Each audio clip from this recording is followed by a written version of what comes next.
You're listening to musician, author, and educator Bobby Borg, breaking down music, business, and marketing basics so they stick. Hey everybody, my name is Bobby Borg and we're live at USC's DIY podcast studio. And my topic for discussion today is networking. And we're going to talk about a number of things regarding networking. I've got a great guest with me today. His name is Freddy Nager.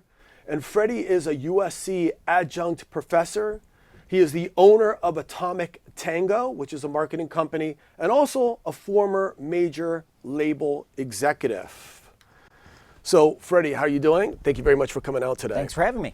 So I think a very important conversation that we should have is on this concept of networking. Yeah. And to kind of give it a little bit of context, you know, everyone tells us go out and networking, you have to go out and meet people, you have to go out and mix and mingle. And there's a lot of people that simply don't really, number one, care to do it because maybe they might be a little shy and maybe introverts. Right. Number two, maybe a lot of people that don't have the money to do it because sometimes, you know, the idea of networking means that you have to get on a bus or you have to get in your car, which means gas, which means money, which means tolls, which means entrance fees into clubs, which means buying the 2-drink minimum or whatever. So they don't want to do it for that reason. And also sometimes they just feel uncomfortable. Like, what do I say? You know, and so on and so forth. It's kind of like an awkward situation. And people have this misunderstanding about networking. So you have some great ideas about this. So I'd like to just kind of like open it up for your thoughts in general about networking. Sure. So networking is critical. Everything I've achieved in my career has come with the help of other people, where most people are not solo entrepreneurs who could just make everything themselves. That's more of a mythical beast. We all need the help of others. We all need to connect. But here's the funny thing: as much as networking has helped me, I hate networking. All right. More specifically, I hate going to so-called networking events. Right. Where you're thrust into a room full of strangers. Some of them are already clicking up like a junior high school hallway. Right. And if you are not an A-type party person to begin with, that's just a nightmare. I'm going to have to go up to complete strangers and be interesting. I tell my students, don't go to those things. And but we came to this college because of the network. I was like, yes, the network is amazing here, but the networking events are mostly opportunities for realtors and insurance salespeople, because that's who you're going to meet most of when you go to these networking lunches and networking evenings, is people who want to sell you real estate or insurance policies, or worse, some of these networking events are meat markets of singles looking to hit people up. Right. And you go there looking to enhance your career professionally. Right. Instead, you find yourself a target of people who are just looking for their next hookup. Right. And so that's why we need to approach networking with a little more critical evaluation, a little more analysis of what we want and where to get it. So I say, first thing, if you're not comfortable being the life of a party amongst a bunch of strangers, and very few people are, if you're not comfortable with it, don't do it. No guilt. Right. You're perfectly fine. Instead, network in small groups, sometimes just one-on-one. I'm meeting you, you're meeting me. I may introduce you to people I know. You may introduce me to people you know. Networking is a chain of introductions.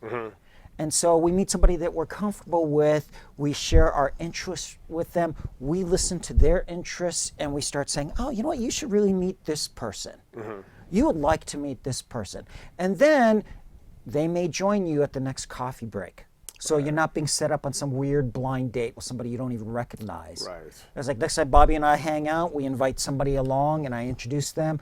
And since I was the one who introduced them, I facilitate the conversation and keep it focused on business. Right. Oh, you have this interest, you have this interest. Right. So how would you suggest like people, sort of begin these introductions? Like, in other words, should you look at things that you already do? Like, for example, maybe at work, maybe you know, someone that seems kind of reasonably nice, and you talk to that person and maybe start discussing, letting them know things about what you do. So maybe they could go, oh, really? My friend's involved in music. Let me introduce you. Or maybe at school, there's somebody that, seems to be nice and approachable, and you talk to them and tell them about what you do, so that they, so that kind of leads to introductions. So how do you sort of galvanize, should we say, these introductions? So one of the things, when you first approach somebody for networking purposes, it's not to sell. Our capitalist system is based on selling, but the truth is most people don't like to be sold to. We like to buy things, we don't like to be sold to.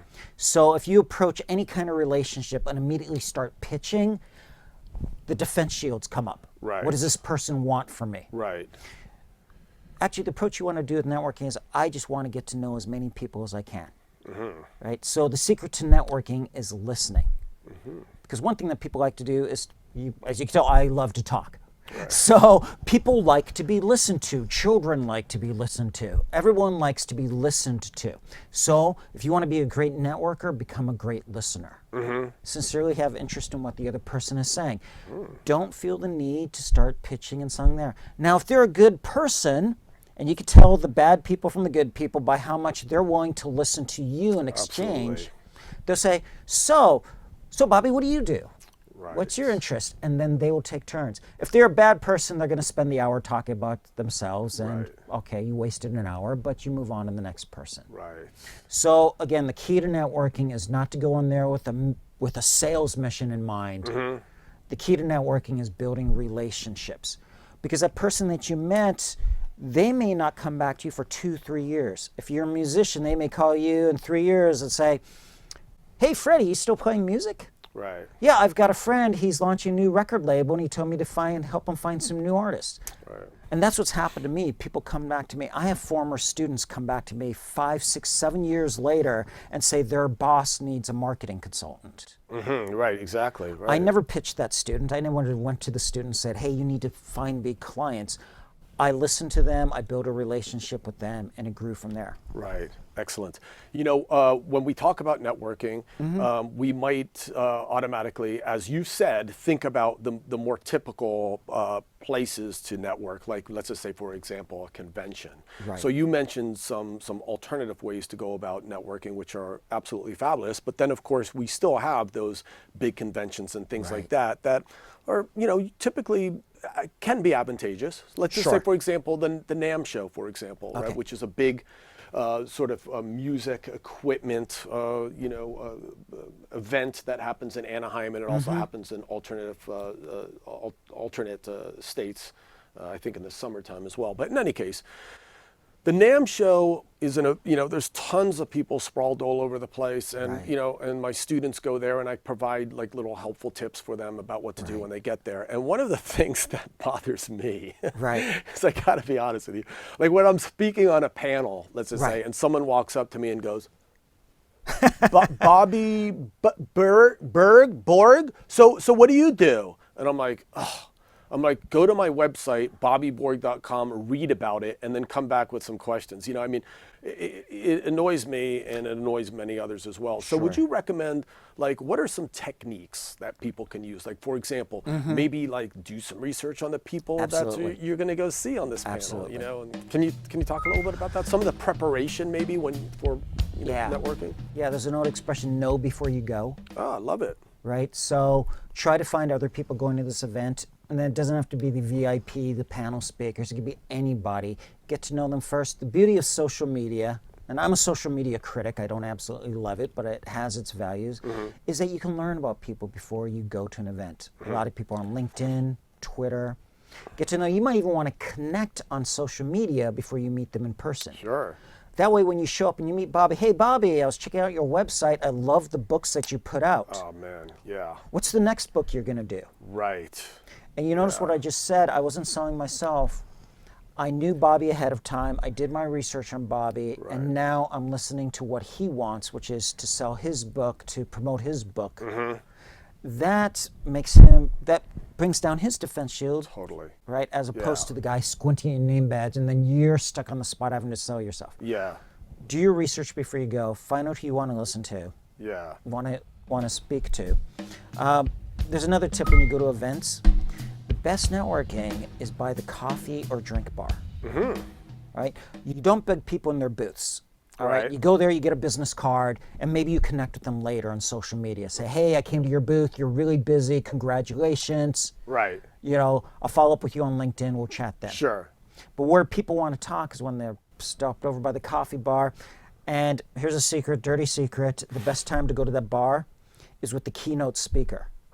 Because if you want to know what the keynote speaker is saying, just read their magazine articles, go read their book. Right. You're not going to get any revolutionary insights from keynote speaker. You can watch their speech on YouTube later. Right, exactly. Yep.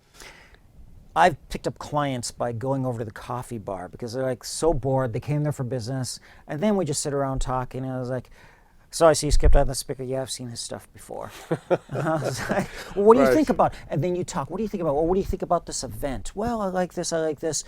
We're having a conversation. Nobody is selling each other anything. Right. And if there is a really good connection, then maybe it leads to business. If there's not a good connection, we're like, okay, cool. Good to meet you. Nice to hear what you're saying. You move on to the next person. Right. Really important stuff because, I remember that there was a teacher of interpersonal communication and marketing in general. I think he called it, what was it? Extreme Marketing was the name of the course. And he just had one tip that just kept on resonating throughout this whole class. And that was make people feel good about themselves. Right. Talk about other people. Right. And magical things will happen. And such a simple tip like this. I mean, I can remember I walked into, I think it was a CSAC party, which is a performing arts organization. And it was a Christmas party, and I recognized someone that I knew was going to be there, because I looked at the people that had actually RSVP'd. And one of these people was a manager by the name of Bud Prager. And I knew a little bit about Bud Prager. He's a manager for some classic rock bands like Cream and Foreigner. So I did a little research and got some interesting stories about him. I walked up and I go, Mr. Prager, how are you today, sir? It's a pleasure to meet you. I wanted to introduce myself. And, I just then introduced him to my friend and started talking about, I said, I just wanted to say I really loved that one thing. And he lit up. Sure. Sit down, please. Have a drink with me. It just snowballs. So these little things are so valuable, because so many people want to meet people in the industry, especially musicians, actors, models, when they come out to Los Angeles.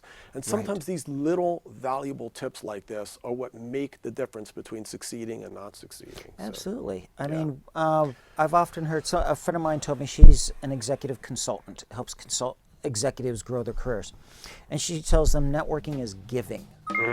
Right? Building a relationship is giving. It's not you meet somebody at a party and then you be like, hey, can you listen to my demo tape? Right. Instead, you meet somebody, you listen to them at the event, and then to follow up, you connect on social media. Maybe they don't connect back, fine. You can follow them without them getting involved. Rich, powerful people get hit up constantly. So don't take it personally if they won't connect with you. Right, important, yeah. They have to protect themselves and their time. Right. But you follow them, and giving is, I found this article you might be interested in. Yeah. Hey, I read your book. You review their book. You like their post on LinkedIn or Twitter or Instagram. It's slow. I mean, for some people it could be painfully slow, but you build a relationship. It's like dating. You don't meet somebody and then instantly say you want to get married. Right. And that's unfortunately what we've instilled in the minds of young people. This is what networking is. You have to go cut the deals. It's like, no. You date first. Yeah, exactly. And I'm not saying building literally, relationships. but No, of course not. Build a relationship first before you ever ask for anything. And, if you are interested in somebody in terms of marriage, you give. Right, exactly. Right? If you are interested in somebody in terms of business, you give. And then if they are a good person, and again, be critical because you may just want to say, this person's a dead end. I'm not wasting my time with this. If they're a good person, they will offer to help you in return. Sure. Excellent. Excellent advice. Thank you very much. Sure enough. I think this stuff is so helpful and so important. So everybody, what we've been talking about today is we've been talking about networking. And of course, we talked about a number of very, very valuable tips that I hope you guys take seriously.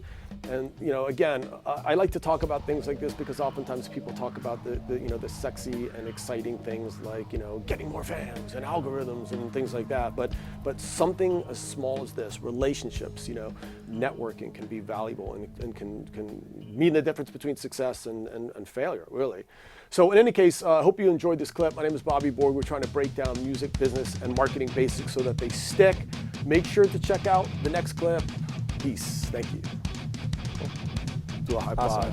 Awesome. Thank you, sir. Sure enough.